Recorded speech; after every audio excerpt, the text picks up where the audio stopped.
الحمد لله وكفى والسلام على عباده الذين اصطفى خصوصا على سيد الرسل وخاتم الأنبياء أما بعد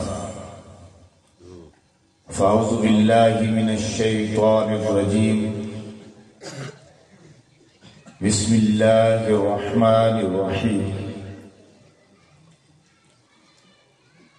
وننزل من القرآن ما هو شفاء ورحمة للمؤمنين ولا يزيد الظالمين إلا خسارا بسم الله الرحمن الرحيم سبحان الذي أسرى بعبده ليلا من المسجد الحرام إلى المسجد الأقصى صدق الله العظيم وصدق رسوله النبي الكريم الأمين والصلاة والسلام على سيد الأنبياء والمرسلين وعلى آلہ وأصحابہ اجمعین خودی کا سر نہاں لا الہ الا اللہ خودی کا سر نہاں لا الہ الا اللہ خودی ہے تیرے فساں لا الہ الا اللہ اگرچہ بت ہیں جماعت کی آستینوں میں مجھے ہے حکم اذان لا الہ الا اللہ خودی کی خلوتوں میں گم رہا میں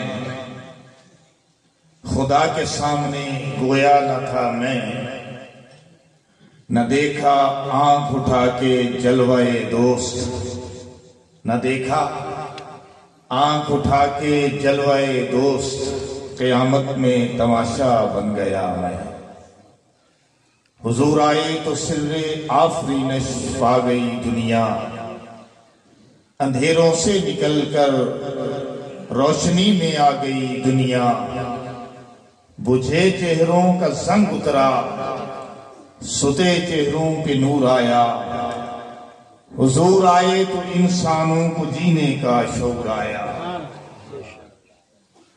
یتیموں اور ضعیفوں کو پناہیں مل گئیں آخر حضور آئے تو ذروں کو نگاہیں مل گئیں آخر خرد کی شمع افروزی جنوں کی چارہ فرمائی زمانے کو اسی امی کے صدقے سے سمجھ آئی ضمیر اس گھر سے نسبت نہ رکھے گر لوح پیشانی کہ کشتول گدائی ہے درویشی ہو کے سلطانی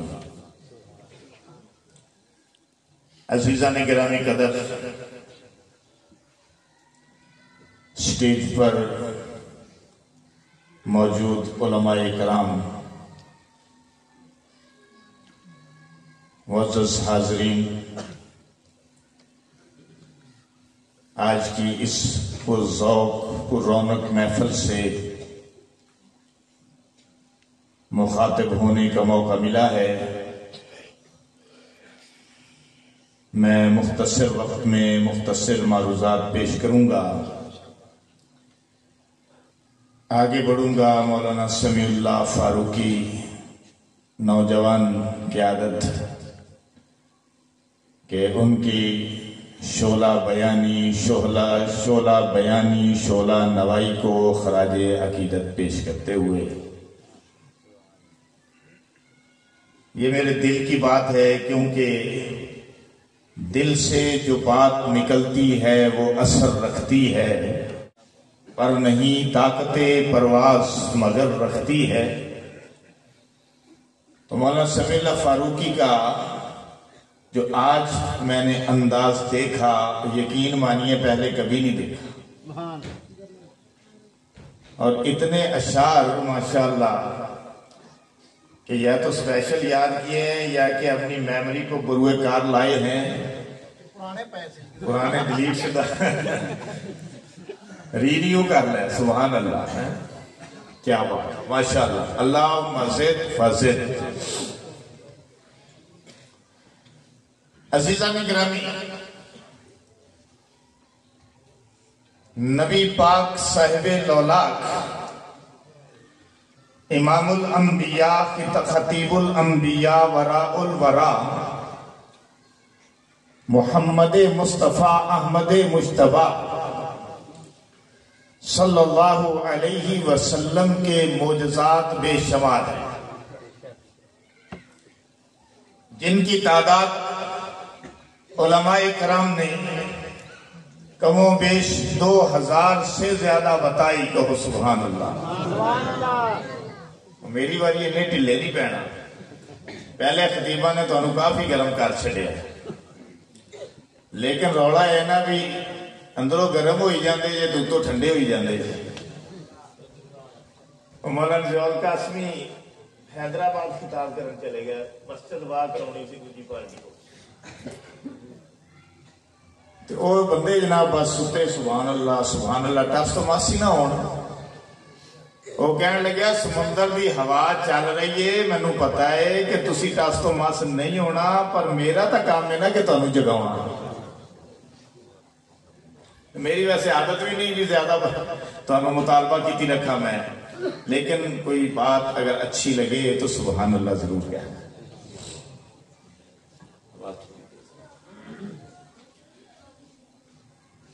دو معجزے ایسے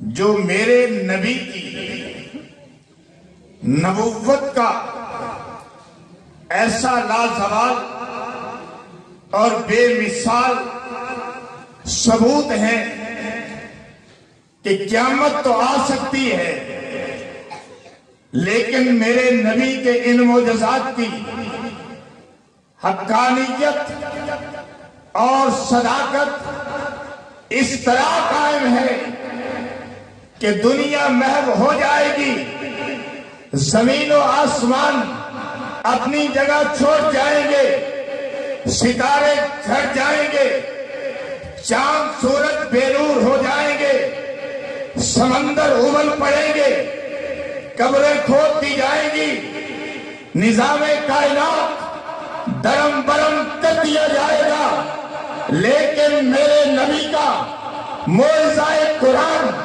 اپنی پوری حقانیت کے ساتھ قائم رہے گا, کیونکہ یہ قائم رہنے کے لیے آیا ہے. اور دوسرا معجزہ معراج ہے, ایسا معجزہ اللہ نے عطا کیا کہ سائنس جس قدر ترقی کرتی چلی جائے گی, میرے نبی کے معجزہ معراج کی حقانیت اور صداقت قائم ہوتی چلی جائے گی. ضیاء الرحمن فاروقی اللہ ان کی قبر پر کروڑوں رحمتیں نازل فرمائے. کہو آمین. مجھے بیان میں یہ بات یاد آ گئی. انہوں نے ایک موقع پر کہا کہ پہلے تو چاند کی پوجا ہوتی تھی. بڑی یہ سننے والی بات ہے. میرے نبی کے آنے سے پہلے چاند کی پوجا ہوتی تھی. میرے نبی کے آنے سے پہلے سورج کی پوجا ہوتی تھی. میرے نبی کے آنے سے پہلے آگ کی پوجا ہوتی تھی. میرے نبی کے آنے سے پہلے پتھر کی پوجا ہوتی تھی. میرے نبی کے آنے سے پہلے دریا کی پوجا ہوتی تھی. تو پھر تحقیق کیسے ہو سکتی تھی؟ سائنس ترقی کیسے کر سکتی تھی؟ کیونکہ سائنس کا مطلب ہے، سائنس کا معنی ہے ریسرچ کرنا، سائنس کا معنی ہے توڑنا پھوڑنا، سائنس کا معنی ہے اندر جھانکنا، سائنس کا معنی ہے تحقیق کرنا. جب ان چیزوں کی پوجا ہو رہی تھی تحقیق کون کرتا؟ بڑا نقطہ ہے. مجھے مولانا سمیع اللہ کہا کرتے ہیں آپ نقطے بڑے بیان کرتے ہیں. بھائی خطیب جب ایک سٹیج آتی ہے پہلے ہوتا ہے کہ دوسرے خطیبوں کی رٹی رٹائی باتیں کرتا ہے اور پھر ایک سٹیج آتی ہے وہ اپنی باتیں ان باتوں میں شامل کرنا شروع کر دیتا ہے. پھر ایک سٹیج آتی ہے کہ وہ ٹوٹل اپنے علم اور فہم کے ساتھ اور وقت کی اور لوگوں کی نبض پر ہاتھ رکھ کر چلتا ہے جیسا مولانا سمیع اللہ چلے ہیں. یقین مانیے میں نے مولانا سمیع اللہ والے یہ شعر پہلے کہیں نہیں سنے. میریاں بھی گلاں تسی جلدی کیتے کتے سن دے نہیں ہو گے انشاءاللہ. میرا دعویٰ ہے میں تقریر کدی رٹی رٹائی نہیں کرتا. ایتھی بہ کے بنائی ایتھی بہ کے کرے. مولانا فاروقی نے عقدہ حل کیا کہ پہلے تو سورج چاند ستاروں کی پوجا ہوتی تھی تحقیق کون کرتا لیکن میرے نبی کے آنے کے بعد سائنس نے ترقی کی کیونکہ وہ دور ختم ہو چکا تھا. اب سورج کی پوجا نہیں ہوگی تحقیق ہوگی. چاند کی پوجا نہیں ہوگی قدم رکھا جائے گا. آگ کی پوجا نہیں ہوگی فائدہ اٹھایا جائے گا. پتھر کی پوجا نہیں ہوگی توڑا جائے گا. اس کے اندر جھانکا جائے گا. لہذا وہ دور ختم ہو گیا میرے نبی کا دور شروع ہوا. اس لیے میرے نبی کے آنے کے بعد سائنس شروع ہوئی ہے. سبحان اللہ. بھائی ایک پڑھے لکھے سکالر آدمی کو پڑھی لکھی بات کرنی چاہیے نا. ایک دوسرے انداز سے سمجھانا چاہیے. میں اس طرح آپ کو دوسرے انداز سے سمجھانا چاہتا ہوں. اس لیے ان چیزوں کی پوجا ہوتی تھی لیکن میرے نبی کے آنے کے بعد ان چیزوں کو توڑ دیا گیا. ان پر قدم رکھ دیے گئے اور 19ویں صدی میں قدم پر چاند پر قدم رکھنے والا نیل آرمسٹرانگ مین وہ اس بات کا برملا اظہار کرتا ہے اور اقرار کرتا ہے کہ جب میں چاند پر پہنچا تو میں دیکھ کر حیران رہ گیا کہ وہاں سے میں نے نظارہ کیا کہ زمین پر ایک چیز چمک رہی ہے. ذرا اونچی سبحان اللہ کہو پھر میں بتاؤں وہ کی کیا چیز ہے. اس نے کہا میں نے دیکھا کہ زمین پر ایک چیز چمک رہی ہے باقی سب اندھیرا ہے. سورج نظر نہیں آتا چاند نظر نہیں آتا ستارے نظر نہیں آتے. حالانکہ میری سپیس اس سے بہت اوپر چلی گئی تھی. میں نے وہ چمکتی ہوئی ایک چیز دیکھی. جب واپس آیا میں نے پوچھا کہ دیکھو سچ کی کہ وہ کیا چیز چمک رہی تھی. پتا چلا کہ وہ مسلمانوں کا خانہ کعبہ تھا. تو عزیزان گرامی میں نے یہ بات بتائی کہ میرے نبی کی معجزات میرے نبی کے معجزات ایسے لافانی معجزات ہیں کہ جن کا وقت گزرنے کے ساتھ ساتھ ادراک ہوگا جن کی تصدیق ہوگی اور سائنس کس طرح ترقی کرتی چلی جائے گی.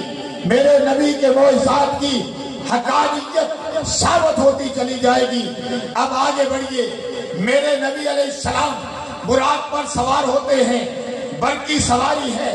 آج ہم بھی ہوائی جہاز پر سوار ہوتے ہیں برقی سواری ہے. فرق کیا ہے؟ بس یہ نقطہ سمجھا کر اجازت چاہوں. توجہ میری طرف رکھنی ہے. آپ براق پر سوار ہوئے پہلی منزل طے کی بیت اللہ شریف سے بیت المقدس پہنچے.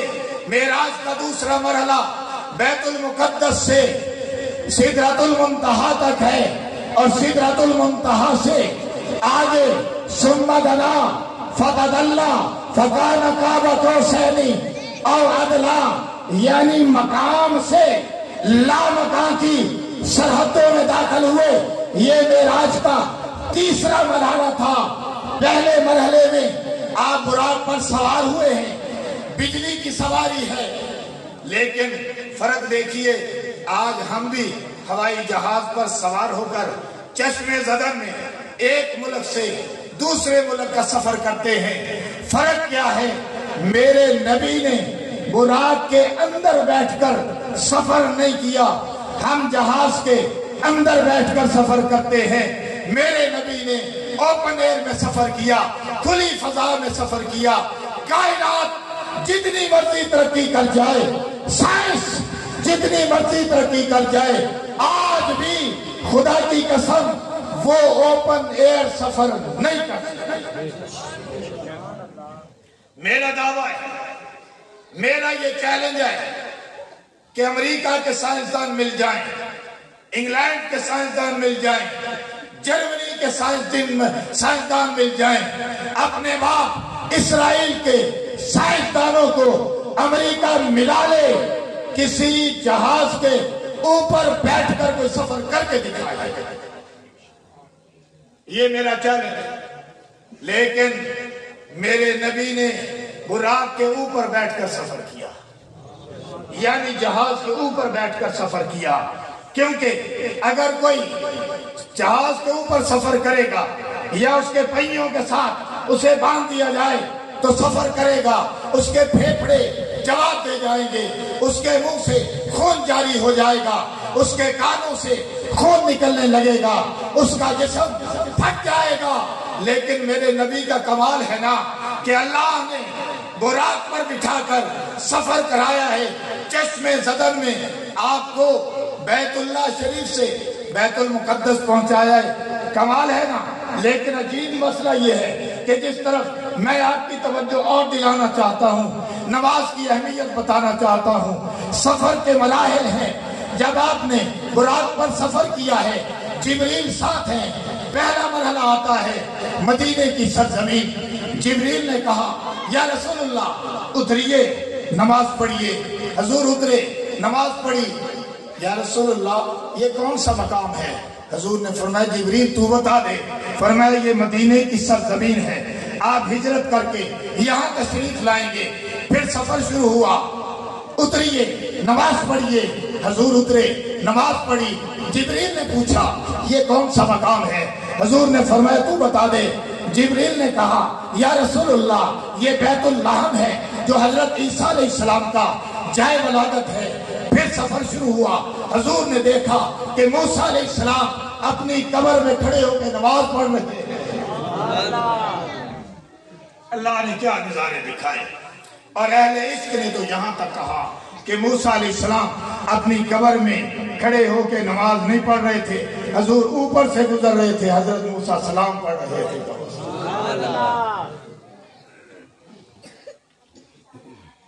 پھر اس کے بعد سوار ہو جائیے، حضور براق پر سوار ہو گئے۔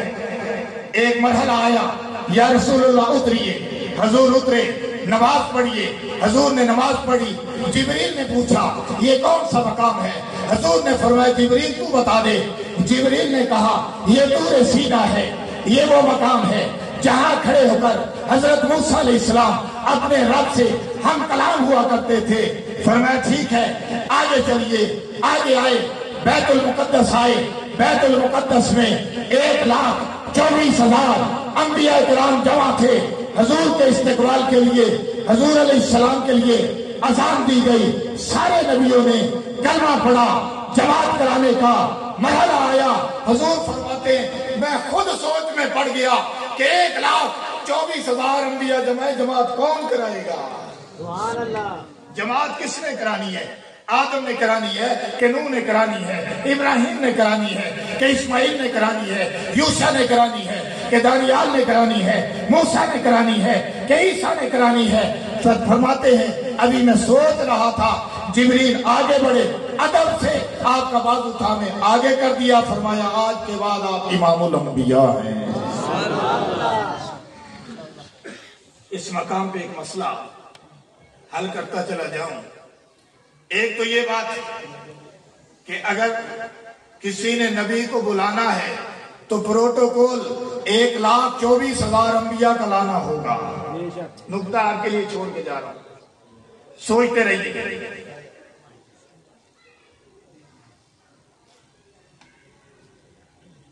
ایک لاکھ ہم تو بلا لیتے ہیں نا, بوندی مٹر لے آئے تو کہتے ہیں نبی آ گئے, بس اشارہ کرتا ہوں. لیکن نبی کو بلانا آسان نہیں. 1,24,000 انبیاء کا پروٹوکول جمع کرو, پھر نبی کو بلاؤ. اگلی بات کہ یہاں پہ آدم علیہ السلام سے لے کر عیسیٰ علیہ السلام تک سارے نبی جمع ہیں. ذرا دیکھو, غور سے دیکھو, ذرا دیکھو, تحقیق کی نظر سے دیکھو. مرزا کانا کا ہی نظر آ رہا ہے؟ نہیں نظر آ رہا. کیوں نہیں نظر آ رہا؟ اس لیے کہ ہے ہی نہیں. نظر کہاں سے آئے؟ وہ مرزا کانا ہو کر نبوت کی سڑک پہ چڑھنا چاہتا ہے. میری اور آپ کی گاڑی کی ایک بتی غائب ہو جائے, پولیس چلان کر دیتی ہے. یہ نبوت کی سڑک پہ چڑھا ہے, فرشتوں نے چلان کر دیا ہے. اور چلان بھی ایسا کیا کہ لیٹرین کے اندر موت آ گئی. ایسا چلان کیا, لیٹرین میں موت آئی. اب نکتہ کہ پیغمبر چلے, جب جبریل نے جگایا فرمایا نماز پڑھیے. مدینہ آیا, نماز پڑھیے. بیت الحم آیا, نماز پڑھیے. اور طور سینا آیا, نماز پڑھیے. بیت المقدس آیا, نماز پڑھیے. 1,24,000 انبیاء کو نماز پڑھائی. پتا چلا کہ نماز کی بڑی اہمیت ہے. جب عرش پہ بلایا 50 نمازیں عطا کی, 5 رہ گئی. اعلان ہوا کہ نمازیں 50 ہی ہیں, پڑھو گے 5 ثواب ملے گا, پڑھو گے 5 ثواب ملے گا 50 کا. وآخر دعوانا الحمدللہ رب العالمین.